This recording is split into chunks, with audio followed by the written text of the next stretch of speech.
सभी मित्रों को मेरा सादर अभिवादन प्रणाम। जैसा आप जानते हैं, भगवद गीता के आत्म संयम योग नामक 6वें अध्याय का आज 9वां विवेचन इसको करने जा रहे हैं। श्लोक 20 में भगवान कृष्ण ये कहते हैं, पहले श्लोक लेने के पहले पिछली बार जहाँ बात पूरी की गई थी, जो प्राणी की बुराइयां हैं, लोभ मोह काम, इसकी मूल जड़ मन को बताया गया था। यानी यदि अपन मन को संयत करें तभी इन पर विजय पाई जा सकती है। जड़ सारी बुराइयों का मन है और मन बहुत चलायमान रहता है। इस कारण ये सारी बुराइयों पे कंट्रोल करने में सर्वसाधारण को अत्यंत कठिन माना।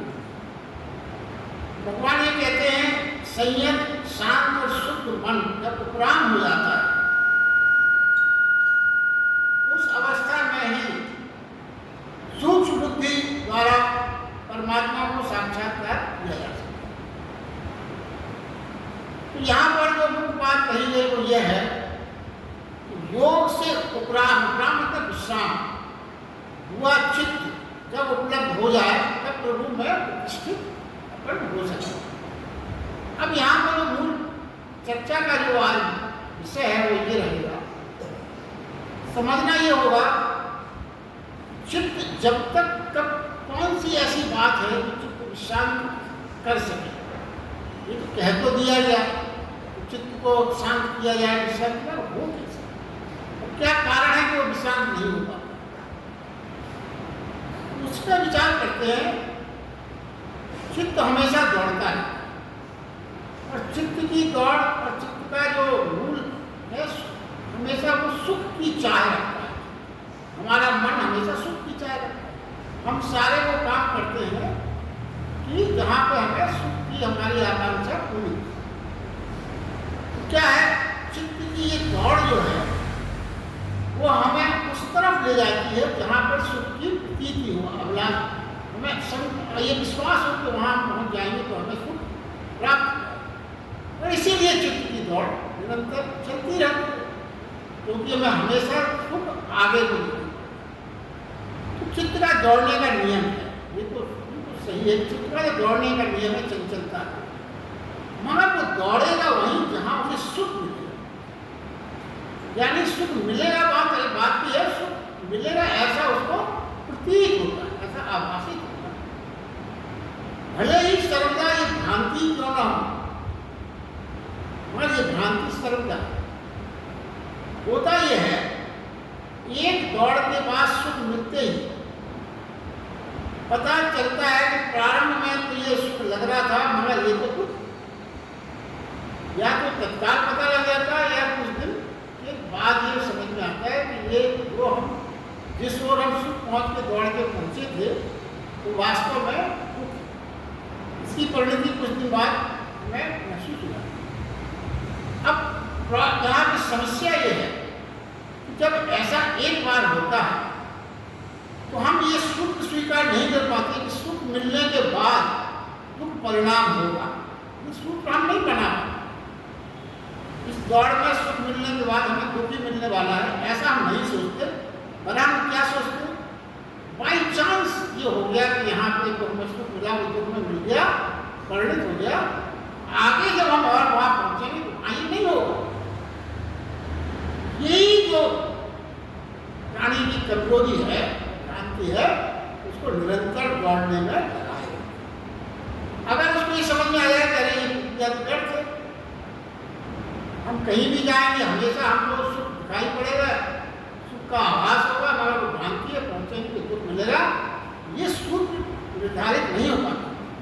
इससे क्या होगा, हमें हमेशा यही लगता है कि इस बार नहीं, उस बार वहाँ पर नहीं, तो हो गया इस बार गड़बड़। इसलिए क्या है, हम दौड़ते ही रहते, हम दौड़ते ही रहते। और इस दौड़ती हुई चेतना का नाम ही मन। ये जो हमारी चेतना सुख के लिए हमेशा दौड़ती रहती है, इसी दौड़ने का नाम क्या है, इसी का नाम मन है। और चेतना जब उपराम की स्थिति में, यानी जगह उसको क्या कहा जाएगा? आत्मा। बस यही एक बात समझने की। अब सोचे कि चेतना उपरांत कब हो, ये तो सूत्र आ गया हमारा, रोकना तो है। तो रोकने के लिए क्या करें? क्या ये मतलब तो इस तरह से जो विवेचन में सुना तो उससे तो ये लगता है कि रोकना संभव ही नहीं, क्योंकि ये हमारी भ्रांति तो बनी रहेगी हमेशा। तो कहते हैं जहां दुख मालूम होगा, अगर हमें ये एहसास हो जाए कि वहां भी दुख ही मिलने वाला है, तो फिर चेतना नहीं दौड़ेगी। अभी हम क्यों दौड़ते हैं? हमें ये एहसास होता है कि वहां सुख मिलने वाला है, इसलिए दौड़ते हैं। मगर यदि ये पक्का हो जाए कि नहीं वहां तो दुखी दुख है, तो फिर चेतना नहीं दौड़ेगी। तो भला दुख की तरफ कौन दौड़ना चाहिए?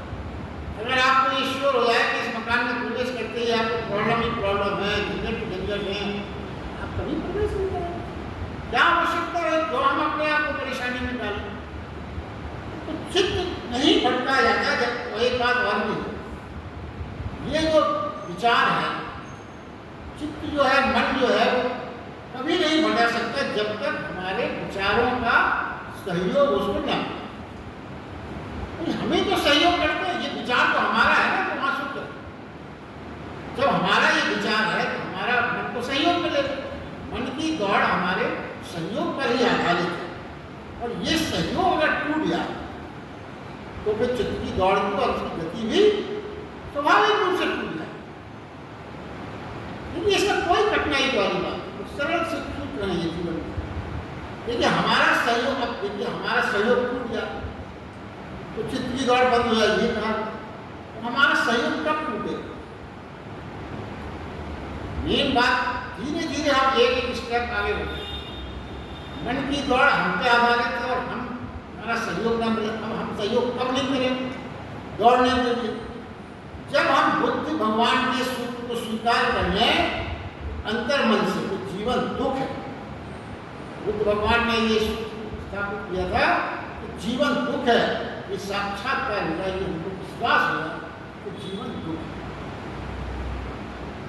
और ये निष्कर्ष हम नहीं ले पाते। और ये जो सूत्र है, ये निष्कर्ष लेना बहुत बड़ी साधना की बात है। क्यों नहीं ले पाते? एक सुख दुख सिद्ध होता है तो हम ये नहीं सोचते कि दूसरा सुख भी दुख सिद्ध होगा।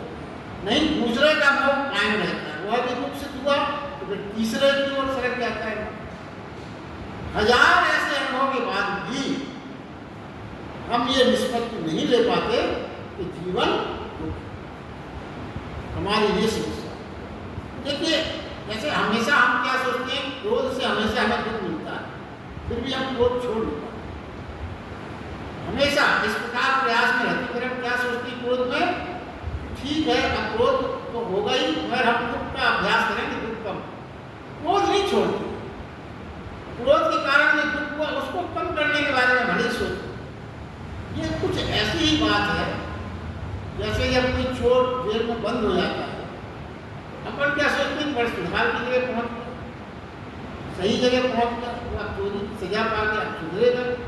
और होता हमेशा उल्टा है। क्या सोचता है, वो जेल में अपने गुरुओं से मिलकर ऐसे गुण सीखता है कि फिर वो चोरी करते पकड़ा नहीं। उसके मन में ये कोई पश्चाताप बहुत कम होता है, कि यही होता है कुछ ऐसे गुण हम यहाँ आए हैं सीखने, जिसके भविष्य में जो है छूट के सजा पूरी जाएंगे, फिर जब चोरी करेंगे पकड़े जाएंगे। ऐसे ही हमारा क्रोध का भी है। जैसे एक मछुआरन थी, वो हमेशा उसको मछली की सब गंध कमरे में उसको जहाँ सोती थी हमेशा टोकरी रखे रहती थी। उसे जीवन में वही आदत पड़े थी, उसी गंध में रही। अब वो शहर में एक बार उसकी मालिन से मित्रता थी, शहर में रात हो गई, मालिन ने कहा कहाँ जाओ, यहीं सो जाओ, तुम अपनी टोकरी बाहर रखो। अंदर गई, वहाँ फूलों की टोकरियाँ रखी हुई थी, उसे रात में नींद नहीं। ये जो पड़ जाती है ना आदत, अब आप और आप मुझे सोचना विचार आता है तो फूलों की बढ़िया सुगंध बढ़िया नहीं आना चाहिए। यही मनुष्य की जो बात है ना समझने की। तो जब उसने समझा कि नहीं आ रही तो उसने अपनी टोकरी लाई, अपने सिर के पास टोकरी रखी, मछली फूलों की टोकरी एकदम सो गई। तो बुद्ध भगवान और हमारे में मूल में अंतर क्या है? क्यों ऐसा? बुद्ध भगवान ने जो सोचा और हम जो सोचते हैं उसमें अंतर समझ में आया है, तो बात थोड़ी सी और अच्छे से समझ में आया। देखिए सबको ये कहानी मालूम है कि भगवान बुद्ध को उस तरह रखा गया था घर में, और जब वो एक बार उनको मौका लगा वो महल से बाहर आए तो सारथी से पूछा, उन्होंने कोई घर दिया था, अर्थी जा रही थी, तो उन्होंने अर्थी देख के पूछा सारथी को ये क्या, क्योंकि उन्हें तो आपको सब पता है कहानी को उनको ऐसे रखा गया था जहाँ सब चीज़ें व्यवस्थित थी, कोई चीज मुरझाई हुई चीज भी नहीं देखती। तो उसने कहा कोई मर गया है, कोई चल बसा। तो बुद्ध भगवान बुद्ध जी ने उस समय बुद्ध थे, उन्होंने क्या पूछा, क्या मैं भी मर जाऊंगा, ये पूछा।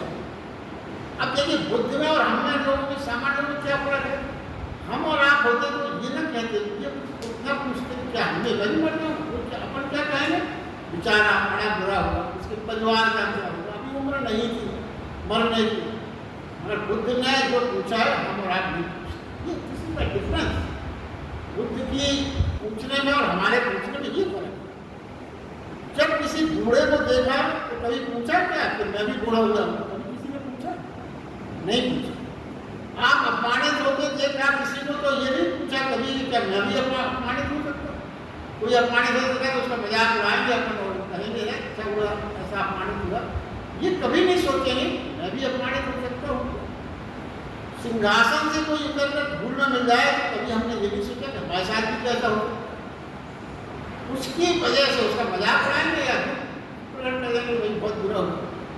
तो बुद्ध ने भगवान ने ये कहा उसे सारथी को वापस ले चलो। सारथी ने कहा मृत्यु तो होगी मगर आप थोड़ी अभी मर रहे हैं, आपको इतनी चिंतित हो, आपको तो बहुत जीना, अभी थोड़ी आप मरे हो।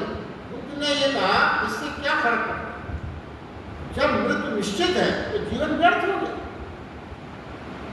फिर अब जो शेष समय बचा है उसमें मृत्यु क्या है इसकी खोज में लगा।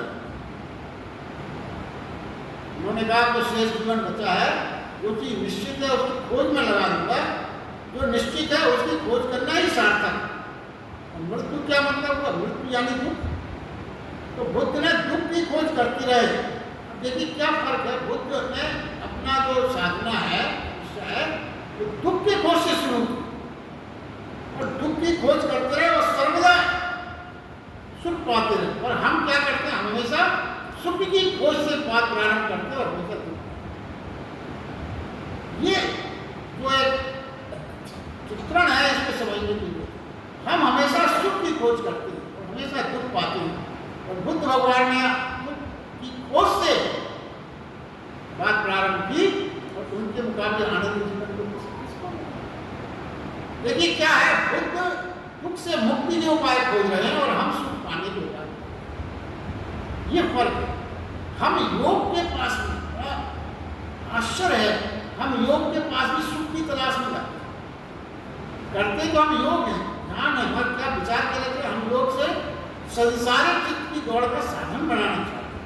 हम चाहते हैं योग हम जब करें तो हमें क्या, हमें धन मिल जाए, हमें अच्छी नौकरी मिल जाए, हमें अच्छा यश मिल जाए, कामनाओं की दौड़ आसानी से सब पा जाए। हम योग को संसार का वाहन बनाना चाहते हैं और ये मूल रूप से असंभव है। इसीलिए ना तो हमें कुछ मिलता है ना हमारी साधना ठीक करती है, क्योंकि योग की साधना को हमने संसारिक चीजें पाने का उपाय बना लिया, नहीं मिलने वाला, तो नियम नहीं। क्या है फिर समझे, दुख से मुक्ति का योग क्या है, योग वास्तव में क्या है, दुख से मुक्ति का उपाय। मगर पहले ये तो माना कि जीवन दुख से मुक्ति का उपाय है योग, मगर मुक्ति किससे जो है उसी से तो मुक्ति चाहेंगे हम जब मानते ही नहीं है कि जीवन दुख है तो मुक्ति का कहां सवाल है। कोई चीज आप किसी चीज से आप परेशान है, मुक्ति तो है परेशान तभी मुक्ति की बात सोचेंगे, और आप परेशानी नहीं है तो क्या मुक्ति का कुछ नहीं है। तो पहले वो कहते हैं कि ये प्रतीत होना चाहिए कि हम दुख से मुक्ति का उपाय। देखिए जब वास्तव में दुख होता है तो फिर अपने आप रास्ता खोज लेते, चेतना आपकी रास्ता खोज लेती है, बशर्ते कि आप वास्तव में माने। तो आपको लगेगा कि ये कैसी बात करें। आप देखिए बहुत सरल सा उदाहरण है, मान लीजिए आपके घर में भगवान न करे आग लग गई, आग तो बहुत बड़ी समस्या है। तो आप क्या करते हैं? फौरन इंतजाम करते हैं, आपकी चेतना फौरन जाएगी, खुद पानी, लोगों की सहायता या किसी संस्था को बुला के बुलाने का प्रयास करते हैं। क्या आप कभी ये किया कि ये आग लग गई, बड़ा दुख आ गया, आप मंदिर में जाए, भगवान के सामने बैठे, परमेश्वर आग लग गई है, घर में मदद करो मेरी, सहायता करो मेरी, करता है कोई? कोई नहीं करता। अपने उपाय खुद ढूंढ लेती है चेतना। जब वास्तव में वो ये समझ जाए कि ये तो खाली दुख आ ही गया है, इससे निकलने के उपाय वो खुद करता है, क्योंकि वो मानता है उसको कि ये परेशानी आ गई। अब देखिए, ये तो बाहर की आग की बात होगी, इसकी चर्चा क्यों की? जरा आप ये सोचें कि हमारे भीतर कितनी आग है। ये बाहर की आग का उदाहरण इसलिए दिया गया, आप सोचें हमारा तो भीतर कितनी आग लगी हुई है। जरा क्रोध की आग के बारे में सोचें, लोभ की आग की सोचें, काम की आग के बारे में सोचें, तो भीतर ज्वालाएं जिसकी झलक रही, मगर हम कुछ नहीं कर रहे। हम क्या कर रहे हैं? हम प्रार्थना करते हैं कि प्रभु दूर कर दो ये लोग, काम क्रोध से बचाओ। प्रार्थना कर रहे हैं, भजन कर रहे हैं, आरती कर रहे हैं, हर आरती में एक ही। वो कहते हैं मात्र रहस्य ये है, किसी के क्रोध काम लोग माला और उससे भगवान के कहने से आप तक दूर क्यों नहीं हुए? इसलिए नहीं हुए कि वास्तव में हम इन तीनों चीजों को लाभकारी मानते हैं। काम, क्रोध और लोभ को सांसारिक सफलता के लिए जरूरी मानते हैं। इनको दुख वास्तव में हम मान ही नहीं रहे हैं, तो फिर दुख से मुक्ति का कोई कारण नहीं। हमें ना दुख नहीं मानना। हमें लगता है कि संसार में जब तक क्रोध न करो, जब तक लोभ न करो, जब तक इच्छाएं ना हो, जब तक कोई काम नहीं हो सकता। तो ये सब क्या है? मगर हम नहीं, हमें तो सुख चाहिए, सुख आकांक्षी है, और वह सुख हमें काम, लोभ और क्रोध बने रहने पर ही मिलेगा, ऐसा चित्त में सर्वदा बना है। एक ईमानदारी की सच्चाई है। आप कोई कितना भी कुछ भी और ठान के देखो, यही सबके मन में यह है कि ये भाव तो बनी रहने चाहिए, संसार में फिर हमें सुख की परिकल्पना नहीं कर सकते। सबकी बात मानी, बहुत अधिकांश, भगवान ने तो सब अधिकांश सभी को लेकर बात की है। तो कमजोर लोग 5-10% है तो इसके अलग है, मगर ये तो अर्जुन और सभी सामान्य लोगों की चर्चा। तो यही मूल कारण है कि हम आनंद से वंचित हैं। दुख सर्वदा आनंद से, जबकि वो कहते हैं जीवन दुख है, मगर सब सर्वदा आनंद। अब देखिए क्या है कि जब मन किसी, अब क्या है, अब इसके उपाय कैसे बचे, तो थोड़ा सा अभ्यास करने के लिए भगवान ने बताया। वो क्या कहते हैं? मन किसी चीज के लिए जब कहे, एक ही अभ्यास है, लोग करने की बात बता रहे हैं।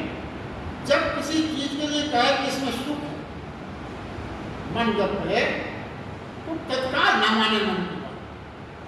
मन ने कहा सुख है और आप दौड़ पड़े, ऐसा नहीं, रुके, विचारें, जानकारी इकट्ठे करें कि पूर्व में सुख उससे किसी को जो मिला था, किसी को, वो वास्तव में उसका क्या हुआ, रुक जाए। विचारना है कि ये सुख है या सच है भी या नहीं, वास्तव में ठीक है कि नहीं। जिस चीज को हमें सुख लग रहा है, पहले इसको परख लें, जानकारी एकत्रित कर लें, किसी को ये सुख मिला था तो वास्तव में सच है या नहीं। फिर जब दुख आए तो ये सोचना कि पहली दफा जब सोचा, जब आपको सामने मान लीजिए किसी चीज के कारण दुख आ जाए, दुख आए तो सोचना पहले भी जब इसे सोचा था ये दुख ही था, या पहली दफा जब मिला था तो दुख नहीं था, सुख था। ये पता करें आज जिस चीज से हमें दुख मिल रहा है, क्या पहले जब ये मिला था तो दुखी के रूप में मिला था शुरू से, या पहले सुख था? हमने ऐसा तो नहीं कि पहले हमने इसी को जो आज मिल रहा है, पहले सुख के रूप में मिला था, हमने खुद ही गले लगाया, खुद ही इसका आलिंगन किया था। कभी लौट कर देखना जैसा चाहा था, कभी उसको मैंने चाहा था, कभी वो वास्तव में यही सुख तो नहीं है जो आज दुख के रूप में। ये चित्त में इस बात की विचारने की बात है। तीसरी बात यह है कि जब सुख और दुख दोनों का प्रारंभ हो जाए तब सोचना कि ये कौन है जो सुख चाहता है और दुख पाता है, ये कौन है जो सुख की कामना करता है, ये कौन है जो जानता है कि सब कुछ।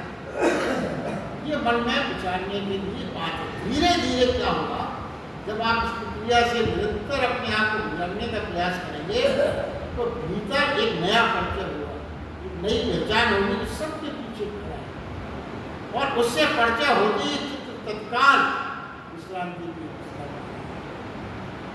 उपराम हो जाएगा। इसलिए भगवान ने कहा है योग से शांत हुआ चित्त उनको पाले। वो चित्त शांत जब ही होगा जब आपको उसके अपने साथ खड़े होने का आभास प्राप्त हो जाए, तभी आपको सच्चे माने में मन के शांत होते ही, क्योंकि मन की दौड़ शांत होते ही प्रभु का आभास होना प्रारंभ होता है। ऐसा भगवान ने बहुत स्पष्ट कहा। और ये क्या है, ये अभ्यास करें। गीता में है कि इस अभ्यास को घंटे एक आध घंटे करने का प्रयास करें। हमें तरह तरह की चीज़ें हैं, दुनिया के संसारिक कारण हम लगे रहते हैं, उनका विडम्बना यही है सभी के पास इस अभ्यास की बारीकी समझने के लिए जब भी मौका आता है तो हमारे पास समय का अभाव होगा। ऐसा हम सर्वदा यही कहते हैं कि समय का बेहद अभाव है। ये अभ्यास करना चाहिए कि हम जिन जिन चीज़ों में सुख ढूंढने के लिए निकल रहे हैं वास्तव में सुख है भी या नहीं, जो आज जो दुख आया है वो पहले हम ग्रहण तो नहीं करते। ये सब बातें धीरे धीरे समझ में आने लगे कि ये सब जो दौड़ है चित्त ये व्यर्थ है, इससे कुछ मिलने वाला नहीं। आगे भगवान ने ये कहा है कि जिस भगवत स्वरूप में ये कहते हैं कि चित्त वह व्यक्ति वो योगी है तो इंद्रियों के पार है, ऐसा जानना जो इंद्रियों से पार हो। तो अतीत में जो केवल सूक्ष्म बुद्धि जब उसकी होती है इस अवस्था में वो अनुभव करता है योगी, ऐसा योगी जो इंद्रियों के पार हो गया, जिसकी इंद्रियों पर जिसने विजय प्राप्त कर ली, उसका ही मन चलायमान नहीं। क्योंकि सारी जितनी क्रियाएं हैं वो विचार के बाद इंद्रियों से होती है, भगवत स्वरूप चलायमान नहीं होता। वह चित्त व्यक्ति योगी को इंद्रियों के पार है ऐसा नहीं। फिर ये समझें कि हम क्यों भगवत स्वरूप से चलायमान हैं। भगवत स्वरूप से चलायमान होने का मतलब भगवत स्वरूप के पास पहुंच नहीं पाते। तो क्या कहते हैं, कहा है उन्होंने, ऐसा इस कारण है कि हम खुद को इंद्रियों से अपने को अलग नहीं कर पाते, हम शरीर को अपने से अलग नहीं कर पाते। ये कई बार कहा गया कि ये न माने कि हम शरीर, हमारा ऐसा हो नहीं पाता। हम शरीर, मैं ही शरीर हूँ ऐसा हमें लगता है, और मैं ही इंद्रियाँ मैं ही हूँ। तो क्या है, तो जब आपने इंद्रियों को माना तो इंद्रियों को मानते ही क्या होगा, यात्रा शुरू हो जाती है। क्योंकि इंद्रियों की अपनी डिमांड होती है। जब इंद्रियों की डिमांड होगी और आप इंद्रियाँ ही हैं तो यात्रा शुरू हो गई, फिर क्या होगा, आप स्वयं से दूर चलते हैं। हम स्वयं से खुद से दूर हो जाते हैं, इंद्रियों की डिमांड के अनुसार हमारी यात्रा प्रारंभ हो जाती है, और इंद्रियाँ हमको खुद से जो हमारा मूल स्वरूप है उससे हमेशा दूर ले जाएंगे। और प्रत्येक इंद्रिय की अपनी अपनी जितनी इंद्रियाँ होती हैं विषय अलग अलग है, सबकी डिमांड अलग अलग है। तो प्रत्येक विषय मिलने पर इंद्रियाँ तृप्त न होगी। एक इंद्रिय की आपकी डिमांड पूरी की तो दूसरी इंद्रिय अपना खड़ी जाएगी, हमारी भी डिमांड हमारी पूरी करो। तो आप किसी की डिमांड पूरी तृप्त किसी को नहीं कर पाएंगे, फिर दूसरा विषय चाहिए, फिर तीसरा विषय चाहिए। इंद्रियाँ तो अपनी अलग अलग टाइप की हैं, किसी को कोई सुख किसी इंद्रिय से कोई सुख। सब इंद्रियों में तो क्या हुआ, इंद्रियों से तादाद से, इंद्रियों से जो हमारा तादाद होता है, इंद्रियों के कहे के अनुसार जब हम चलते हैं तो हम कहाँ प्रवेश करते हैं, संसार में। यही तो संसार, इंद्रियों की सब बातें आप मान रहे हैं और इंद्रियों के हिसाब से चल रहा है आपका पूरा विचार, मन, शरीर सब, तो फिर आप संसार में प्रवेश करते हैं। चेतना वास्तव में क्या है, स्वच्छ दर्पण की तरह मान लीजिए, शुद्ध है। इसके पास जो चीज पास होती है उसकी इमेज को पकड़ लेता है। इसीलिए तो ये माना गया कि चेतना के ऊपर जो आपने विचार की, जो आपने सोचा, वो दर्पण की तरह है, उसकी छाया को पकड़ लेती है।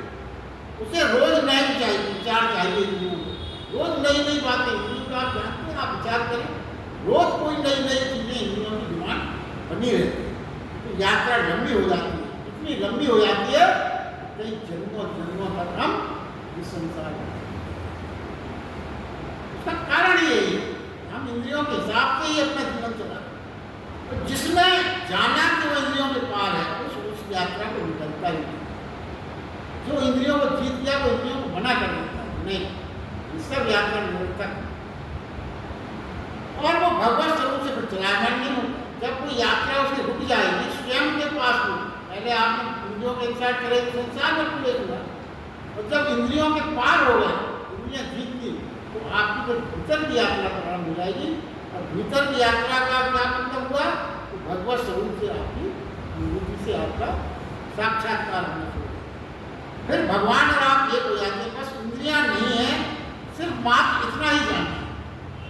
देखिए, और उसका भी अभ्यास गीता में बताया गया है। आंख बंद करके सोचें, क्या मैं शरीर हूं? अभ्यास करना, क्योंकि ये सब बातें एकदम से नहीं होंगी क्या ये आपने सुनी और आप मान तो निरंतर अभ्यास किया। वो कहते हैं आंख बंद करके सोचें, क्या मैं शरीर हूं? प्रश्न बार करें, उत्तर नहीं। अपने से ये प्रश्न करें बार बार कि क्या मैं शरीर हूं?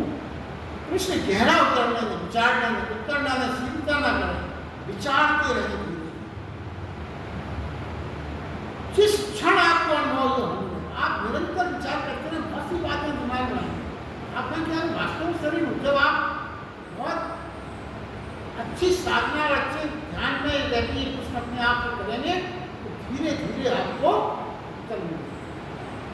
जिस क्षण यह अनुभव होगा कि शरीर अलग, मैं अलग, एक क्षण ध्यान करते करते ऐसा आ जाता है, आएगा, आपको ये अनुभव होने लगेगा कि शरीर अलग है और मैं तो अलग, मैं शरीर नहीं हूं।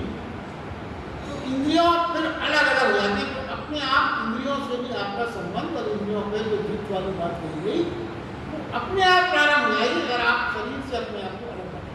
कई बार ये बात गीता में कही गई, यहाँ भी कही गई। साधना की शुरुआत ही इसी बात से होती है जब हमारा मन ये स्वीकार कर ले कि मैं शरीर नहीं। जब तक आपने ये अनुभूति आपके अंतस में नहीं आई कि मैं शरीर नहीं हूं, जब तक किसी भी साधना की कोई सार्थकता हमेशा संदिग्ध है। क्योंकि फिर आपकी सारी चीजें शरीर से ही जुड़ी रहेंगी, चाहे वो आपका जप हो, चाहे पूजा हो, चाहे साधना हो। संसारिक जो मांगे हैं, संसारिक जो इच्छाएं हैं, उनकी पूर्ति के लिए ही वो सब चीजें हो जाएंगी। तो ये बात अलग है, जब हमने ये मान लिया कि हम शरीर नहीं है, तभी हमें वास्तव में साधना तक जो भी आप आध्यात्मिक यात्रा का प्रारंभ सही माने में उसी क्षण होता है जब हमारी मन हम ये अंतर चेतना से स्वीकार करने कि मैं शरीर नहीं, मैं एक आत्मा। फिर क्या होगा? ऐसी स्थिति आ जाती है। तो क्या हुआ? मंदिर से दुकान गए, मंदिर से फिर दुकान पहुंचे तो फिर मंदिर आपके साथ साथ आ गया।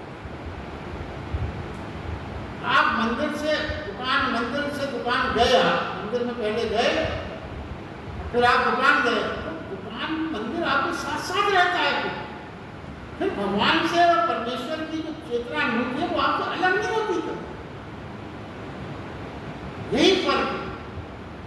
जो मिलेगा, जो भी आपको मिलेगा उसमें प्रभु का आभास होने लगेगा, कोई भी मिलेगा। यही तो साधना का है। हर व्यक्ति में आपको परमात्मा के दर्शन होने लगे। साधना की यही तो एक स्टेज को बार बार कही गई। समत्व के सारे सिद्धांत इसी पे आधारित हैं। यदि आप हर सामने वाले में प्रभु के दर्शन करने की आपकी क्षमता अगर विकसित हो जाए तो फिर सब एक है। फिर तो आपको ये महसूस होगा कि सब एक ही से निकले हुए जीवात्मा है, हम भी जीव है, वो भी जीव है। खाली मनुष्य नहीं, संसार का हर जीवधारी आपको समानता और समत्व के सिद्धांत पे सब समझ, कहीं किसी में कोई भेदभाव आपको महसूस होगा। और समता का सिद्धांत साधना की पहली सीढ़ी है। इसके बिना कुछ भी पूरा होने वाला नहीं। तो प्रभु की अगर आपकी कामना पूरी हो जाए प्रभु पाने के लिए जो सिद्धांत बताए गए, क्या होगा? होगा क्या? अन्य कोई कामना पूरी होने की शेष ही नहीं रहेगी। अगर आपको मन में ये होगा कि हमने प्रभु को पा लिया तो कोई कामना, आपकी संसारिक कामना शेष रहने की कोई, अब देखिए कामना का मतलब नहीं संसार चीज आप छोड़ जाओ, ये इसलिए भगवत गीता में बार बार इस बात को दोहराया गया, आप सब चीजों के बीच में रहते हुए भी उसकी आसक्ति से अपने आप को न जोड़े तो आप उससे अलग हैं। छोड़ना कुछ नहीं है कि आप संसार की हर चीज छोड़ दें, ऐसा उसका तात्पर्य बिल्कुल नहीं। प्रभु मिल जाए अगर आपको तो कुछ मिलने को शेष ही नहीं। चलिए आज के लिए बस इतना ही, अगला क्रम प्रारंभ करेंगे।